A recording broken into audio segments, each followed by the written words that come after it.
بسم اللہ الرحمن الرحیم۔ السلام علیکم ورحمۃ اللہ وبرکاتہ۔ دوستو، آج کی ویڈیو میں ہم آپ کو جنات کی پیدائش کب ہوئی، جنات کس کی نسل سے ہیں، جنات کی پیدائش کیسے ہوئی، یہ ساری معلومات آج کی ویڈیو میں ہم آپ کو بتائیں گے۔ اگر آپ نے ہمارے چینل شفاء القرآن اکیڈمی کو سبسکرائب نہیں کیا تو سبسکرائب کر لیں اور ساتھ ہی گھنٹی کے نشان پر کلک کر لیں تاکہ آنے والی نیو ویڈیو آپ کے پاس پہنچ سکے۔ تو سٹارٹ کرتے ہیں آج کی ویڈیو، توجہ سے سماعت فرمائیں۔ جنات کی پیدائش، جن کی جمع اجنا اور جنات ہے۔ عربی میں جن ہر اس چیز کو کہتے ہیں جو نظر نہ آ سکے۔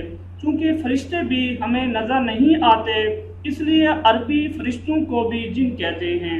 یہ مخلوق یعنی جنات کیونکہ جن میں بھی ہماری نظروں سے پوشیدہ رہیں گے، اس لیے عربی لغت میں بہشت کو جنت کہتے ہیں اور ان کے لیے جنات کا لفظ بولتے ہیں۔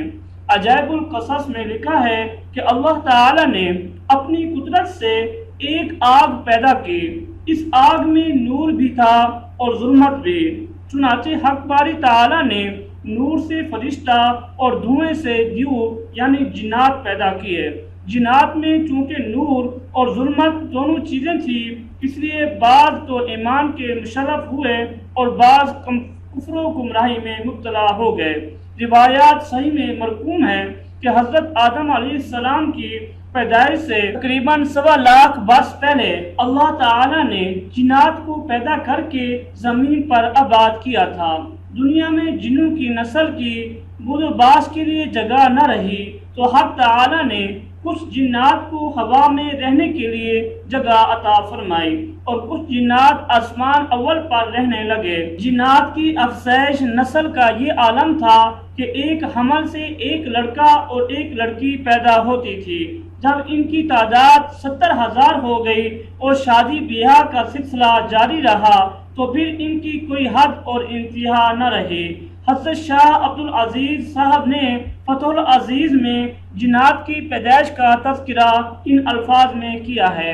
اللہ تعالی نے ایسی مخلوق بھی پیدا فرمائی ہے جس کے وہم و خیال کی طاقت عقل، شہوت اور غضب پر غالب، اور یہ غلبہ اس حد تک ہے کہ ان کی ہر اختیاری فعل میں عقل، شہوت یا غضب ان کے وہم و خیال کے تابع ہو کر رہتی ہے۔ اور اس مخلوق کا جسم آگ اور ہوا سے مرکب ہے۔ مادہ کی اطاعت کے اعتبار سے اس مخلوق کے جسم انسان کی روح ہوائی کے مشابہ ہے۔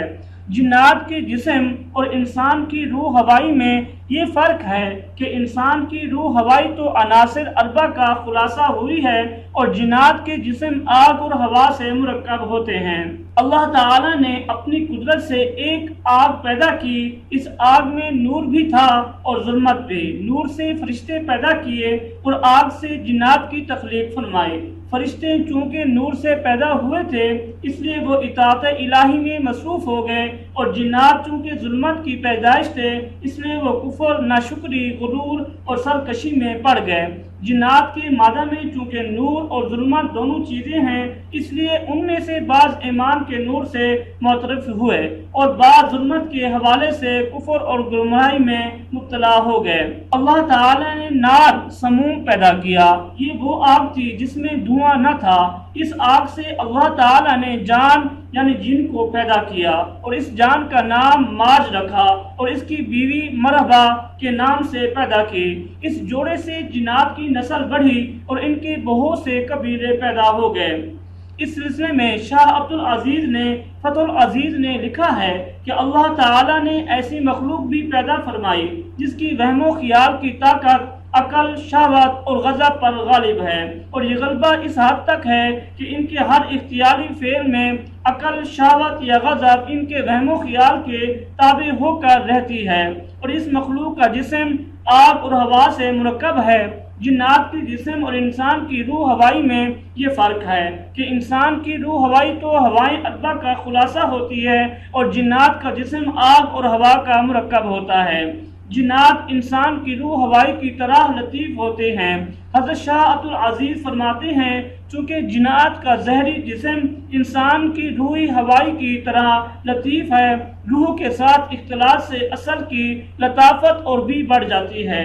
یہی سبب ہے کہ ان کا جسم مختلف شکلیں اختیار کر سکتا ہے۔ ظاہری جسم کا تغیر خوف یا گھبراہٹ کے عالم میں یا سرور و مسرت کے موقع پر انسان میں بھی مشاہدہ ہے۔ بہرحال یہ مخلوق کبھی اصلی صورت پر باقی رہ کر مسامات اور رگوں کے ذریعے جسم انسانی میں داخل ہو کر تغیرات کا باعث ہوتی ہے، اور کبھی کوئی کثیر جسم اختیار کر کے اچھی بری یا ہولناک شکل و صورت میں ظہور میں آتی ہے۔ انشاءاللہ نیکسٹ ویڈیو کے ساتھ حاضر ہوں گے۔ السلام علیکم ورحمۃ اللہ وبرکاتہ۔